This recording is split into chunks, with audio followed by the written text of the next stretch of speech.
मेरा नमस्ते। मैं प्रेम भाई शास्त्री। आज हमारे बीच जोधपुर के अंदर आज स्वामी राकेश जी छत्तीसगढ़ के चलकर जो तिरंगा और गुल के चलाते हैं वो हमारे बीच में आए। उनसे आज चर्चा करेंगे कैसा जोधपुर लगा है। और अभी ऋषि मेला चल रहा है, 141वें ऋषि महासम्मेलन में पधारे ब्रह्मचर्यों के साथ 115 की टीम ये साथ में लेकर आए, इनको दिखाया है सबको कैसा लगा, अनुभव हुआ जोधपुर के अंदर। और ये यहाँ पर अब डिजिटल की लाइब्रेरी बन गई, एक तरह से पूरी जीवनी स्वामी जी की डिजिटल में है। आप जरूर वीडियो के माध्यम से देखें। और हम आज स्वामी राकेश जी से चर्चा करेंगे जोधपुर के बारे में, कैसा लगा इनको जोधपुर में। नमस्ते मित्रों, हमारे प्रेम शास्त्री जी के सभी दर्शकों को मेरा नमस्कार है।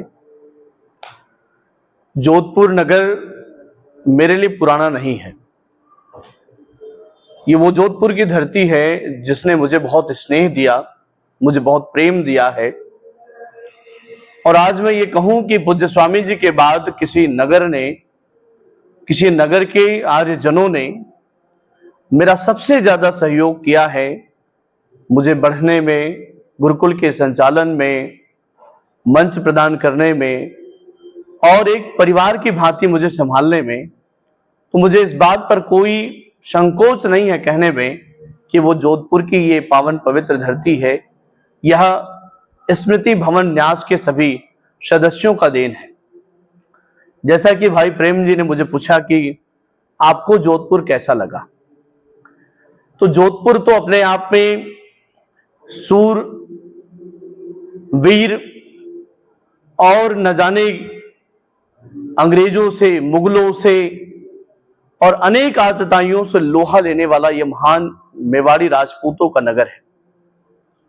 और जब मेवाड़ी राजपूतों का नाम आता है तो निश्चित रूप से हर भारतीयों का, हर भारत में रहने वाले हम जैसे अनेक कार्यकर्ताओं का सीना चौड़ा हो जाता है कि काश हम भी उस राजपूत की भूमि, इस पुण्य भूमि जोधपुर, जयपुर, बाड़मेर से होते तो अपने आप को यह फक्र करने और कराने में महसूस करते कि हम भी राणा के वंशज हैं। यह जोधपुर की पावन भूमि जहां पर अंतिम स्वामी दयानंद जी ने अपने 4.5 महीने गुजारे, ये जोधपुर का ही भाग्य है, जोधपुर के लोगों का सौभाग्य है कि उन्होंने स्वामी दयानंद जी जैसे प्रतापी अद्भुत व्यक्तित्व के धनी ऋषि को उन्होंने सुना, उनको जाना, उनको समझा। लेकिन इस बात का कलंक भी है, किसी धरती ने उनको कांच पीस करके पिलाया। लेकिन आज जब इस धरती पर हम आते हैं और ऋषि के इस पवित्र स्थली को देखते हैं तो मुझे लगता है कि जिस प्रकार से आज जोधपुर के आर्यजनों ने ऋषि दयानंद जी की स्मृतियों को संजोने का काम किया है, स्वामी दयानंद जी के उनके किए गए कार्यों को जिस ढंग से प्रचार प्रसार करने का ये काम कर रहे हैं, तो मुझे लगता है कि उस समय जो कृत्य भूलवश, किसी कारणवश हुआ था, आज यदि उस ऋण से ऋण हो रहे हैं तो निश्चित रूप से यह स्मृति भवन न्यास के द्वारा किए गए कार्य ही है जो ऋषि के ऋण से ऋण होने वाले हैं।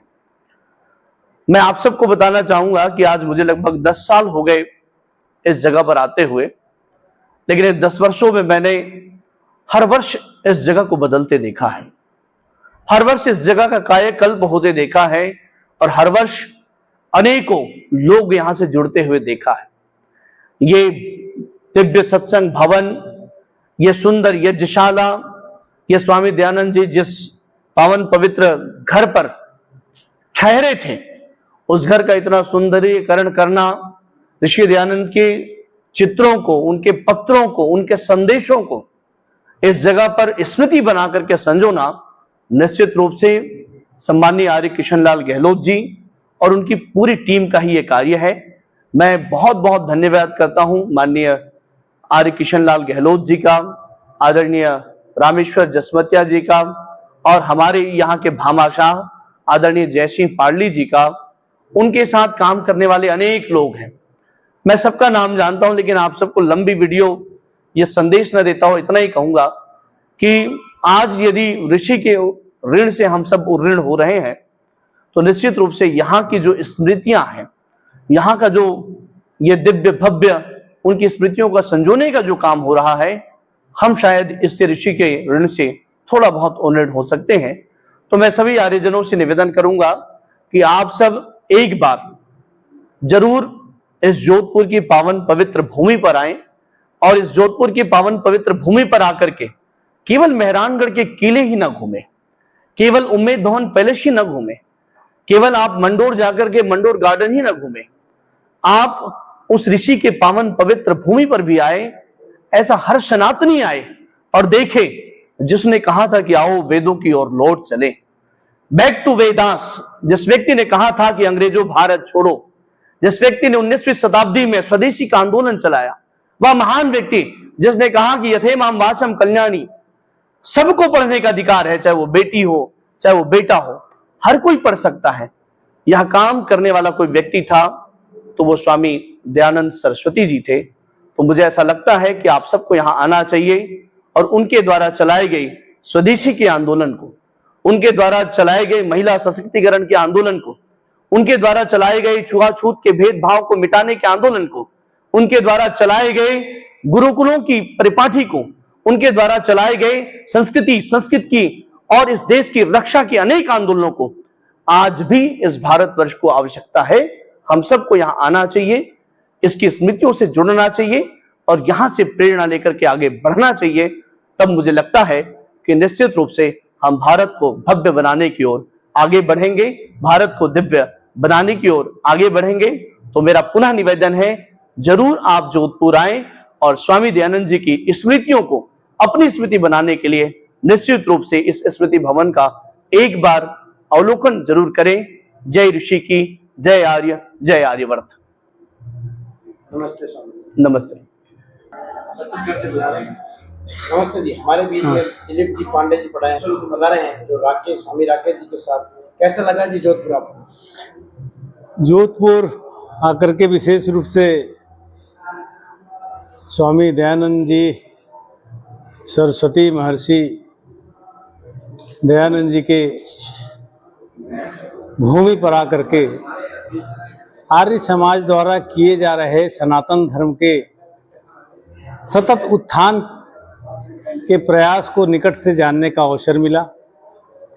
महर्षि के अंतिम समय के कर्म भूमि का दर्शन लाभ हुआ और यहाँ के सभी ट्रस्टी भाइयों का, गहलोत जी के सभी साथियों का समर्पण भाव देख करके हमें लगा कि आज भी इस दुनिया में परोपकार, समाज सेवा, धर्म सेवा, सनातन धर्म वास्तव में सनातन है। बहुत सारे लोग लगे हैं जन कल्याण में, समाज कल्याण में, और इस तरह की गतिविधियां आर्य समाज करती है, मुझे पता नहीं था। जरूर मैं आचार्य राकेश जी के सानिध्य में रहा और सत्यार्थ प्रकाश तो मैं 1982 में पढ़ा था, पर उस समय की पढ़ाई और आज का जो समय है उसे देख करके लगता है कि जोधपुर के हमारे आर्य समाजी भाई सभी वीर आर्यगण जिस तरह का कार्य कर रहे हैं और निश्चित रूप से अनुकरणीय भी है, प्रशंसनीय भी है। उनके इन कार्य को प्रणाम करता हूँ।